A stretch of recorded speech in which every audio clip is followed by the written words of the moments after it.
ચલો આપણે આજે સંખ્યા ચક્રથી સંખ્યાઓ શીખીશું. અહીંયા જો આપણી પાસે કેટલાક આંકડા છે આપણે ગણીએ 1 2 3 4 5 6 7 8 અને 9 આંકડા છે. અને અહીંયા નીચે શું દોર્યું છે? સંખ્યા ચક્ર. એમાં એકમ છે, દશક છે અને 100 છે. તો આપણે 100 સુધીની સંખ્યા શીખીશું. અહીંયા જો મારી જોડે કાંકરા છે એના હું અહીંયા નાખી. હવે જો જે કાંકરા જ્યાં પડ્યા હોય એ તમારે બોલવાના. ચલો હે ને, એકમમાં કેટલા કાંકરા પડ્યા છે એ ગણીને મને સેંધો કહેશે. સેંધા કે હેડ? એક અને 2. અહીંયા એકમમાં 2 છે તો એની કિંમત કેટલી? 2. અહીંયા મૂકી દઈશું આપણે 2. ચલો દશકમાં સાહિલ ગણો. 3. 3 દશક એટલે કેટલા થયા? 3 10 20 અને 30. 3 દશક એટલે કેટલા? 30. 3 દશક એટલે 30. જો ગણો માર સાથે. 10 20 અને 30. તો અહીંયા 3 દશક છે. હવે સુમી, ચલો 100 માં કેટલા પડ્યા છે બેટા? 1. ગણો. 1 100. કેટલા? 1 100. તો એને આપણે 1 ના ખાનામાં મૂકી દઈશું. હવે જો લખવાનું કેવી રીતે વાંચવાનું? અહીંયા 1 છે તો આપણે એના શબ્દોમાં લખીશું 1. અને અહીંયા ઉપર શું લખ્યું છે? 100. તો 1 100. અને આ બેની જોડી બનાવીશું, તગડાની અને બગડાની.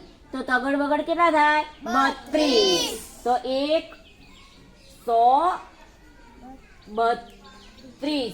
કઈ સંખ્યા મળી આપણને? 132 સંખ્યા ચક્રથી. આપણે સંખ્યા ચક્રમાં સેંધો કુકરીઓ નાખશે. નાખો હેડો સેંધા. Very good. ચલો હવે કોણ બોલશે? રુદ્ર બોલશે. રુદ્ર, એકમમાં કેટલા પડ્યા છે બેટા? 1. ગણો લઈ અને એકમના ખાના મૂકો. Very good. 1 એકમ એટલે 1 જ. 1 એકમ એટલે 1 જ.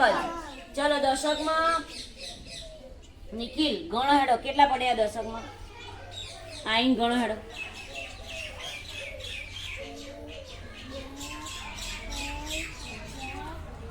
5 દશક એટલે કેટલા થાય? 5 દશક હમણાં આપણે નતા ગણ્યા એવી રીતે 5 દશક એટલે ગણો મારા અંદર. 10 20 30 40 50. 5 દશક એટલે કેટલા? 50. તો અહીંયા લખીશું 5. ચલો એને આપણે શબ્દોમાં લખીશું 2. અને અહીંયા કેટલા છે? 100. તો અહીંયા 100 લખીશું.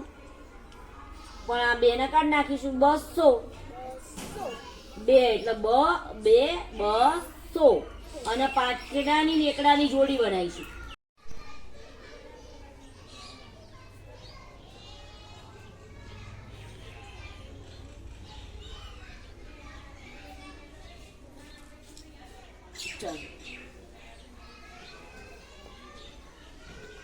અમૃત, એકમમાં કેટલા પડ્યા બેટા? ગણ. એકમમાં એકમનું ખાનું ક્યાં છે? હા, કેટલા? 3. લખો જાનકી. એકમમાં 3 લખી દે, મૂકી દે સાહિલ.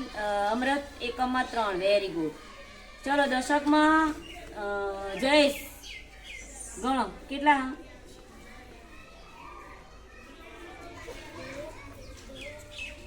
3 દશક એટલે કેટલા? 3 દશક એટલે 30. મૂકો અહીંયા ગણો. 10 30 મૂકો. હા, લખો જાનકી. ગણ 3. સંદીપ, એકમમાં કેટલા પડ્યા બેટા? 1. લઈ લો તા. 100 માં કેટલા પડ્યા? 1. 100 એટલે 100 ની 1 નોટ. 100 ની 1 નોટ લખી દે. 1. હવે પેલું ભૂખો.